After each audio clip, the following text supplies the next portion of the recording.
Assalamualaikum warahmatullahi taala wabarakatuh. Anak-anak Tiga Arif semua. Saya harap semuanya berada dalam keadaan sihat, sejahtera dan bersedia untuk belajar pada hari ini.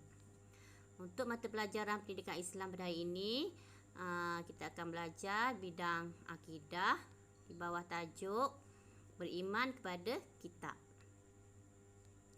Baiklah, apa yang dikatakan beriman kepada kitab?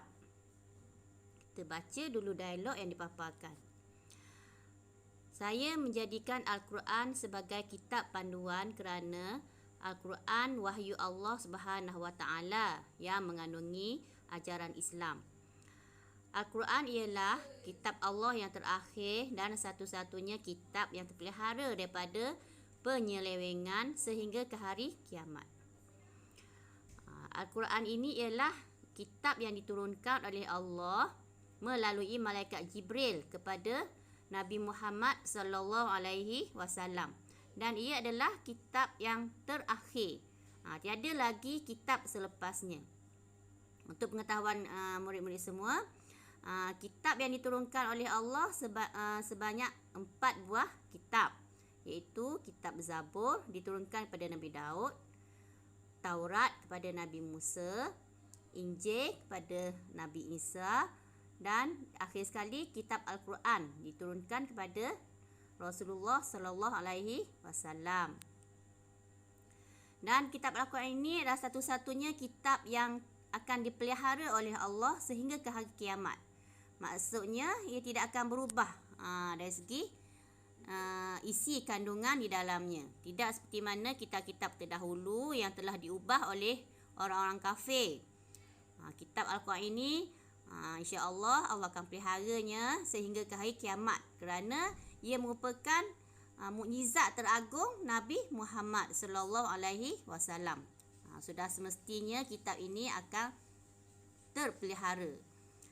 Dan siapa yang membacanya akan mendapat pahala.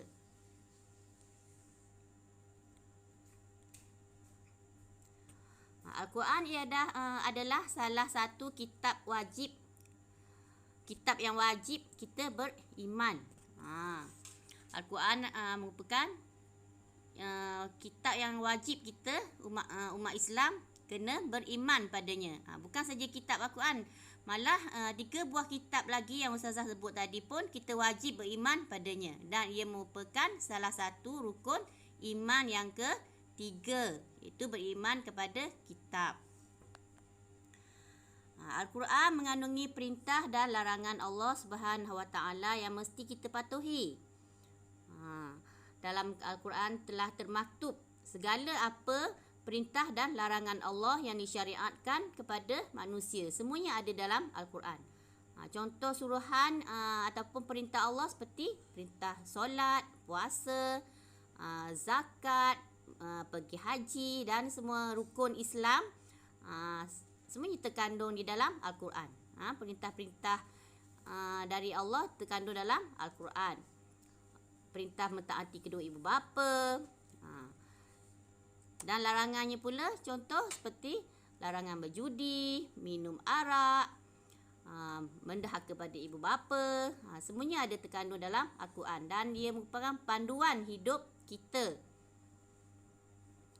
Dan kita wajib beriman dengan kitab-kitab yang telah diturunkan oleh Allah pada para Nabi dan Rasul dengan meyakini kebenaran isi kandungannya. Kita wajib beriman, bukan sekadar was-was ke tak boleh, ataupun syak ragu-ragu pada kebenaran Al-Quran, itu sudah dikirakan terkeluar daripada gugur iman kita, boleh jatuh kafir kerana kita telah tidak yakin pada salah satu rukun iman. Kita wajib beriman kepada semuanya, kena 6 rukun iman, termasuklah beriman kepada kitab. Jadi meyakini kebenaran isi kandungan ni, kita percaya yang sungguh-sungguh secara mendalam, tiada lagi syak wasangka ataupun ragu-ragu tentang kebenaran Al-Quran. Kewajipan beriman kepada kitab Allah. seperti ini adalah dalil kewajipan beriman pada kitab Allah seperti mana firman Allah dalam surah An-Nisa ayat 136. A'udzu billahi minasyaitonir rajim. Ya ayyuhalladzina amanu aminu billahi wa rasulihi wal kitab wal kitabil ladzi nazzala ala rasulihi wal kitabil ladzi anzala min qabl.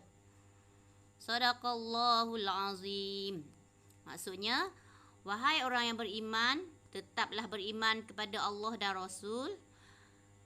Tetaplah beriman kepada Allah dan Rasulnya dan kepada kitab yang Allah turunkan kepada Rasulnya serta kitab yang Allah turunkan sebelumnya.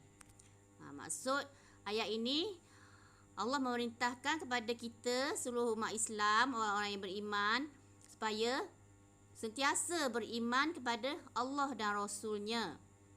Itu Nabi-Nabi dan Rasul lah. Dan kepada kitab yang Allah turunkan kepada Rasulnya. Serta kitab Allah turunkan sebelumnya. Maksud kitab yang Allah turunkan sebelumnya ini iaitu seperti yang Ustazah sebut tadi, 3 buah kitab sebelum Al-Quran, iaitu Taurat, Zabur dan Injil. Yang 3 buah kitab itu pun kita wajib beriman padanya. Kerana ia juga termasuk dalam kitab-kitab Allah yang diturunkan oleh Allah.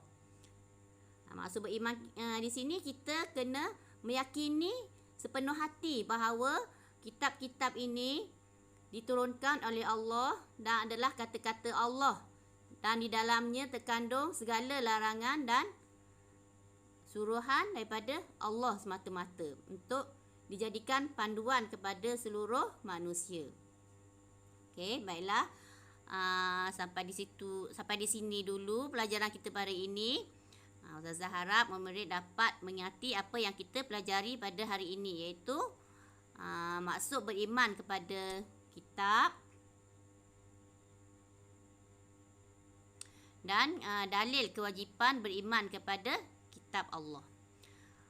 Selepas menonton video ini, Ustazah harap murid dapat menyiapkan latihan dalam buku aktiviti pada muka surat 71 dan 72. Okey, sampai di sini saja pertemuan kita pada hari ini. Sekian. Assalamualaikum warahmatullahi taala wabarakatuh. Jumpa lagi.